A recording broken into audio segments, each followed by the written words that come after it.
Welcome to the Black Country Business Podcast. We're your hosts, Lewis Haydon and Andy Hemming, your coaches in helping you get more business success, specifically to business owners in the Black Country. And today, guys, we've got a special guest, Mr. Michael Doolin from Clover HR. He's going to be sharing with you his 30 years of experience in HR and also some lessons in resilience and key lessons in business growth. Grab a pen for this one, guys. It's going to be a great one.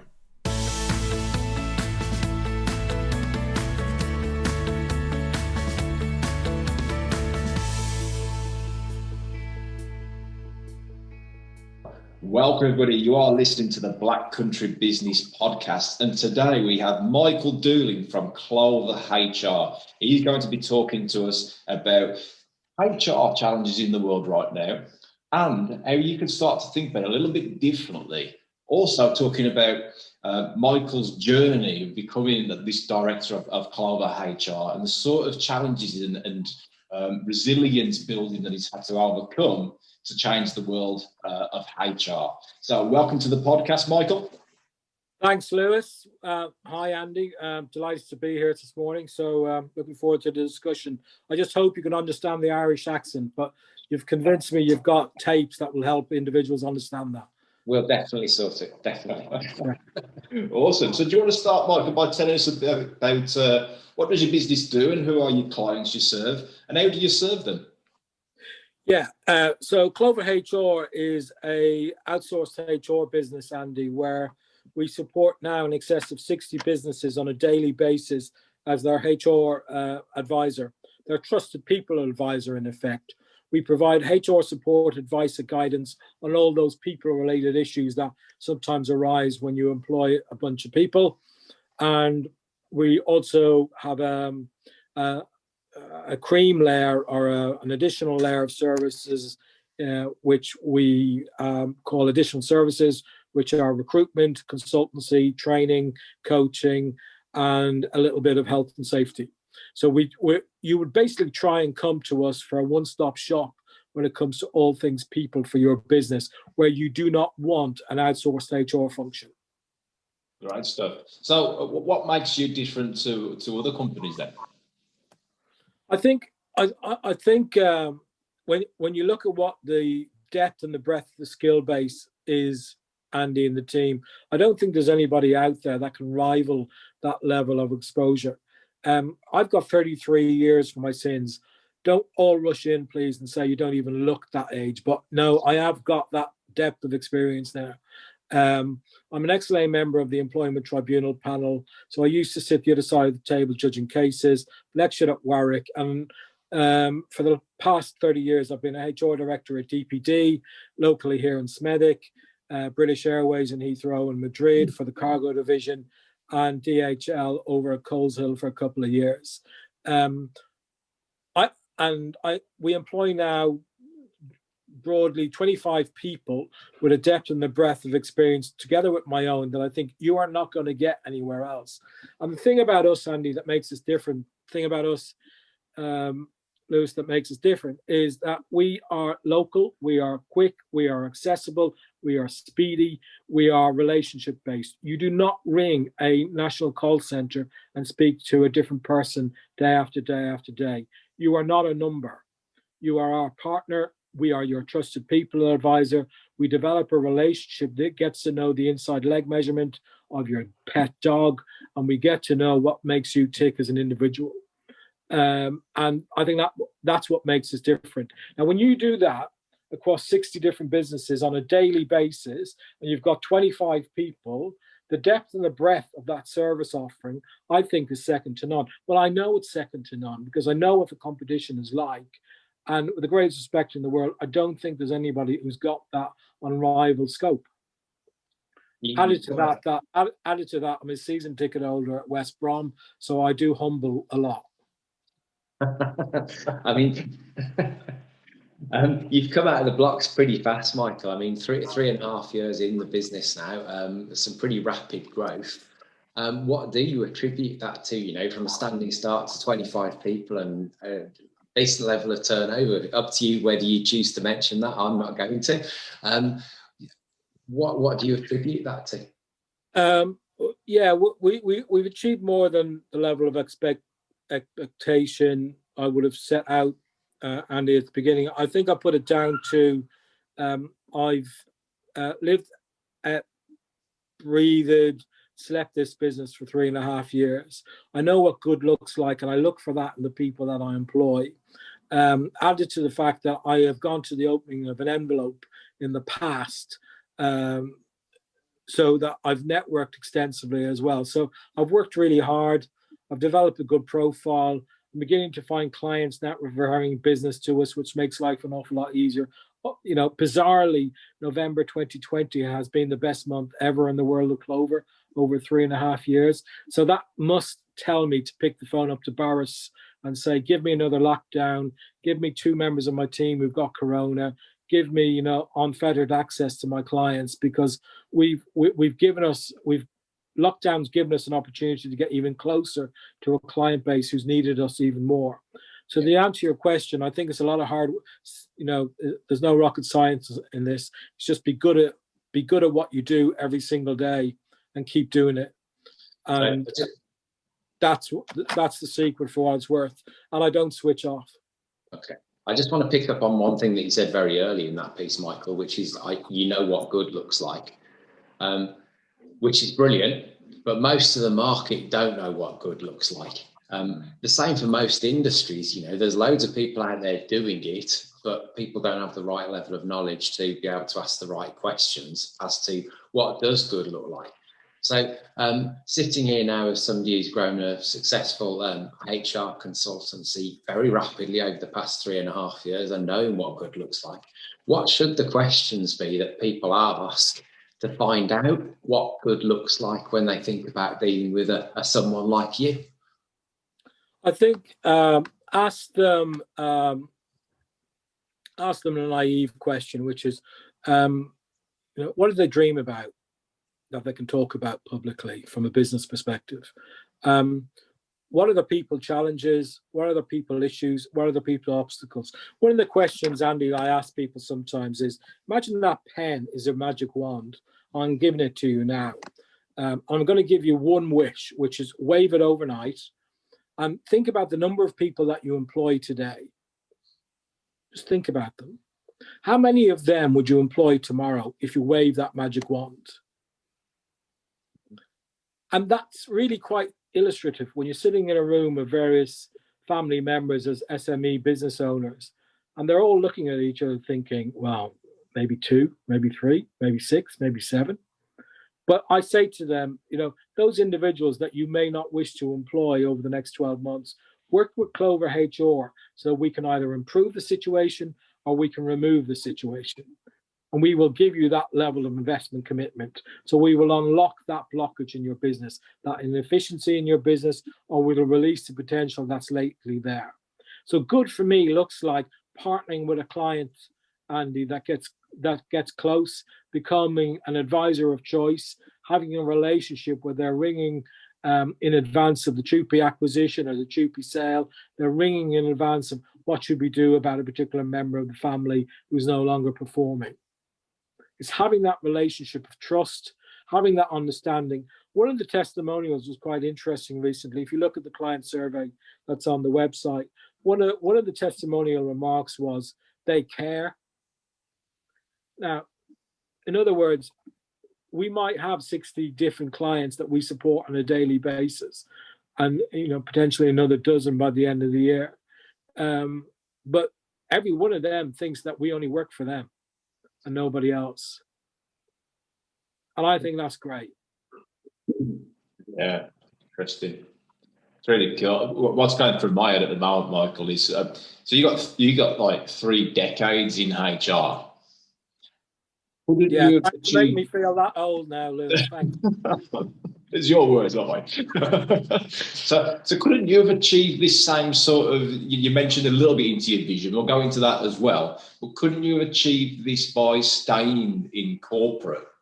Wouldn't you have still had that sense of achievement by being there? I guess what the question is what made you go into the business in the first place? I think when you're in corporate life at that level, I I was lucky enough and privileged enough to occupy some of the most senior jobs in HR in the country, and got paid and got rewarded and compensated particularly well for that. But that was never good enough for me, because it was corporate life, and it was institutionalized, and it was a little bit removed. And the further and further I got up that pyramid, the further and further I got away from what it was that I went into the profession in the first place to do.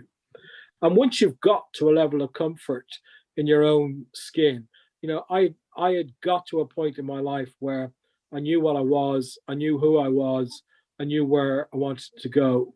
And, I had some very magical words of advice given to me once. And, when I came comfortable in my own skin, I realized I don't have to prove anything to anybody anymore, particularly to myself.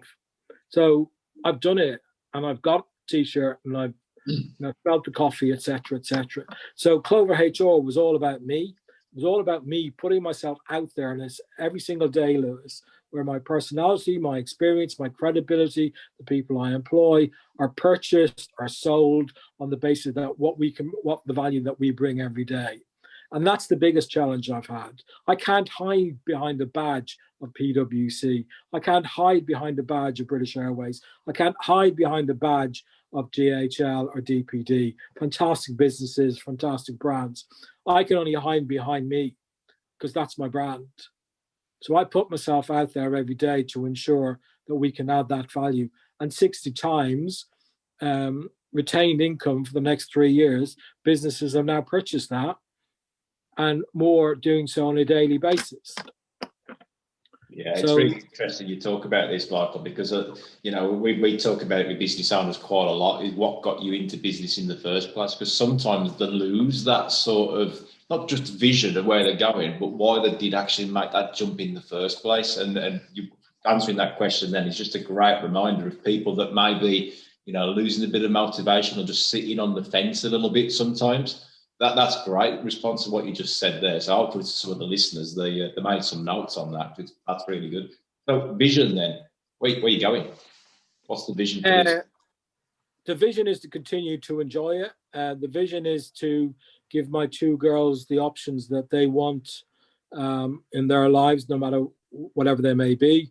The vision is to give Emma, my partner, the option to be permanently at home if she so wishes. She's a teacher. The vision is to maybe get another Labrador puppy. From a business perspective, the vision is to just keep doing what I'm doing. I've got a number in my head as to where I want to be. I'm 55 in January. I'll certainly be doing this for the next, please God, I'd like to think I'm doing this for the next 10 years. Right. So, yeah. Okay. Any questions, Anders? Are you itching in your seat, ready to ask some more? Yeah, I think, you talked about your personal vision there, and, the business is growing. So what's the vision for the business? What's the scale of the impact that you want to make? I want to grow as much as I can, Andy, as sustainably as I can, whilst retaining as much control as I can. I've got a number in my mind that tells me where I think that's going to be. Why is that number? Well, I couldn't think of any other number, so it seemed appropriate.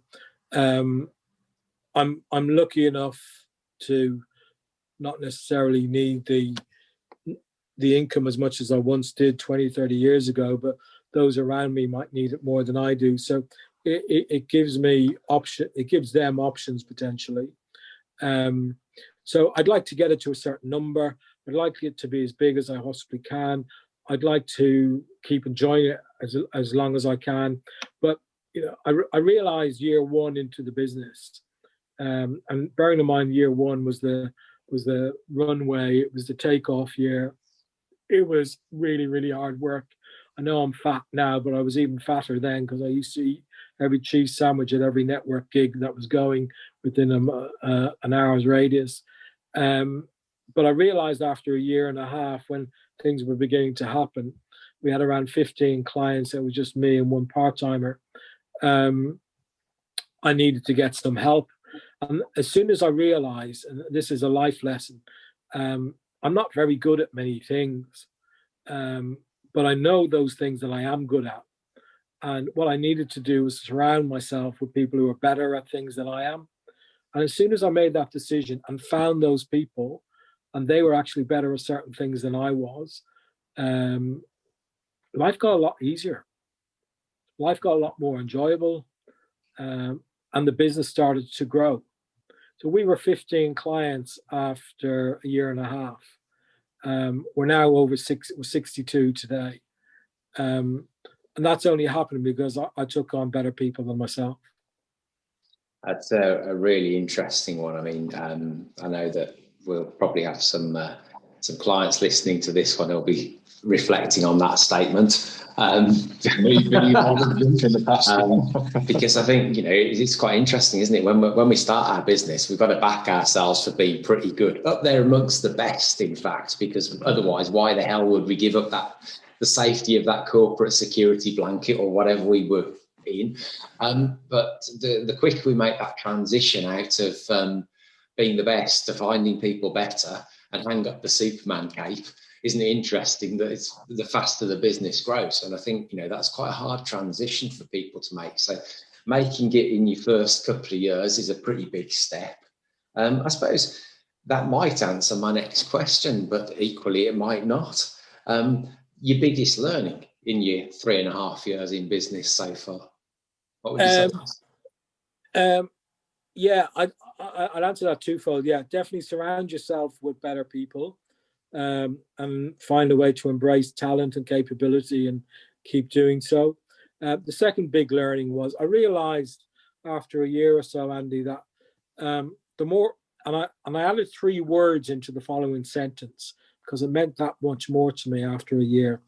But I don't need to tell you guys, but the more people you speak to, the more likely it is that they will do business with you at some point.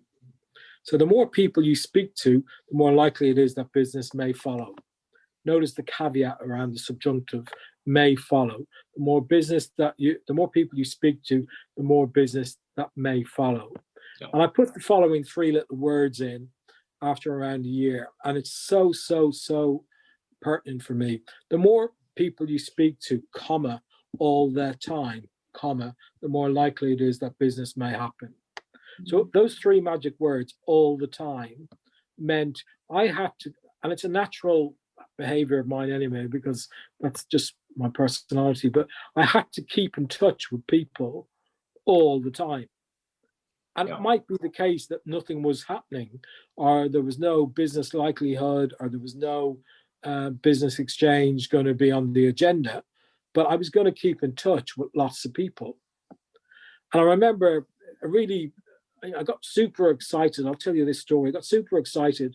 One of our big clients now initially made a call to me within 4 or 5 months of me starting the business, early days. I was so keen, so excited. And I went to see this business, employs 100 people in Erdington, fantastic business, family business, turnover then around 7 million, it's now around 10. Family business, father, son, management team, great people. Wanted to do something on people, on HR. Didn't really know what they wanted, but wanted to have a chat. I went along and had a 2-hour discussion and gave them a few ideas. It was just perfect for Clover HR, perfect for them, and nothing happened for a year. And nothing happened for a year because they were in a different business priority stage. They were moving, other things were going on. I think there were some personal health issues as well. But after a year, I got a phone call from the family that said, "Come on down. We want to do X, Y, Z, etc., etc., etc." And they've been one of the largest clients for Clover ever since. And I remember that talking to the main guy, the dad who's now semi-retired. And he said, "Michael, you've been a pain in the arse for the past 12 months, but you've kept in touch with me regularly. So I knew when I picked the phone up, I wasn't talking to a stranger. I was talking to somebody who had spent numerous times trying to get hold of me on texts, numerous times emailing me stuff which I never read, but numerous times still engaged in me and the business. Yeah, interesting. And I just looked and I just looked at him and I said, "Wow, that's just taught me a very important lesson." So on the back of that stuff, which we were doing, I was keeping it in my head, which wasn't good enough. But we now, all of us, subscribe to a CRM tool that we all put our stuff into all the time. I'm not teaching you to suck eggs because you guys know this for breakfast. But for me, Thick Irish Paddy, CRM, into the relationship management system. And if I've spoken to Lewis and Andy on Monday the 30th, I'll make a diary note and I'll speak to them again in a month's time. And up that process will come.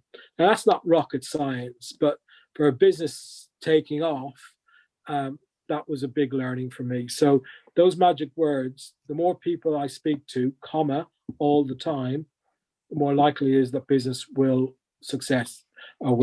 So the message out to the listeners, as they say on national TV and radio, is keep engaged with people as much as you possibly can. Yeah. Find the blogs, find the social media excuses, find the opportunities, find the avenues where you can keep engaged. Yeah, absolutely. Consistency is the absolute key. And there's some interesting stats around that I was thinking about as you were talking, actually.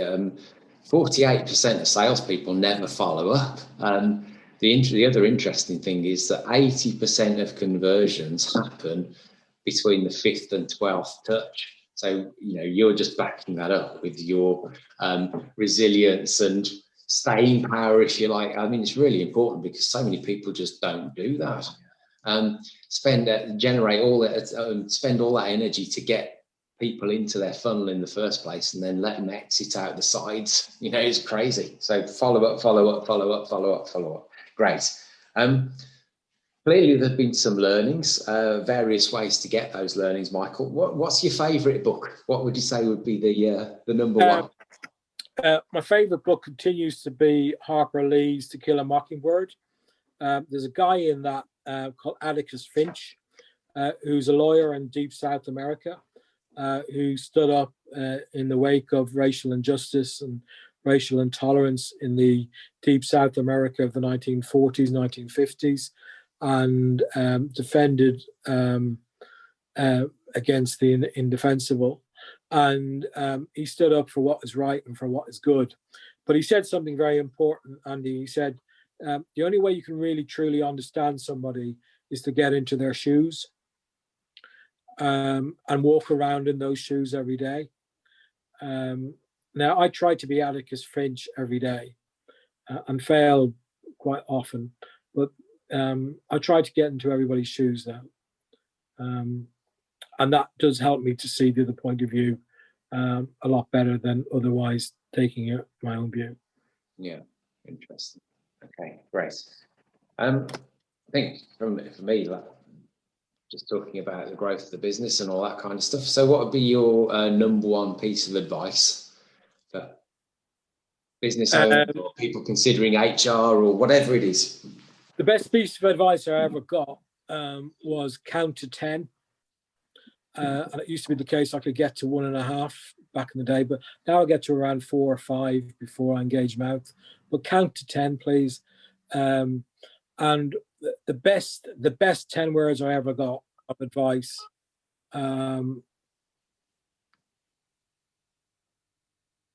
Sorry, you still there? The best 10 words of advice I ever got were from my mother when I was telling her and my father that I was getting a divorce 10 years ago. And after a moment's shock, she gave me these 10 words, which summed up what resilience is all about. She said, well, you have to imagine divorce in the Irish Catholic culture is never number one on the agenda. She said, she put her hands on the back of the table, looked at me earnestly and said, well, you're just going to have to go and get somebody else. And I thought, wow. So that's what I did. Fair enough. Great stuff. Thank you. In regards to the count to 10 then, go into a little bit more detail about that. That's really interesting. The psychology around that. Let's hear a bit more about that. Yeah, I mean, you've got to remember, Lewis, that in the world of HR, sometimes you wear many hats. Sometimes you're a priest, sometimes you're a diplomat, sometimes you're a policeman, sometimes you're a negotiator, sometimes you're a terrorist, sometimes you're a challenger. Knowing what to say and when to say it is crucial. And how I'd approach a conversation with you guys as opposed to our conversation with a client in 20 minutes, two totally different hats. But I might be saying the same thing. So I've got to count to 10 and get myself in your shoes and see how I can relate to that. Fantastic. Yeah, really good advice for all business owners out there. Awesome. Any questions, Andy? I'm good. Cool. I've got one last thing to say. If you want to find out more about Clover HR, what Michael's doing to change the world of HR, you can visit www.cloverhr.co.uk. You can also visit on Facebook, Clover HR Service, if you want to give them a follow. They're on Instagram, Twitter, and of course, LinkedIn. We'll put all those in the show notes as well. So if we're not any other questions, anything else you want to say, Michael, before we end the podcast? No, thank you for the opportunity to talk, and thanks for what you're doing to spread the message out amongst the business community. Great. Thanks for coming on today, Michael. Cheers.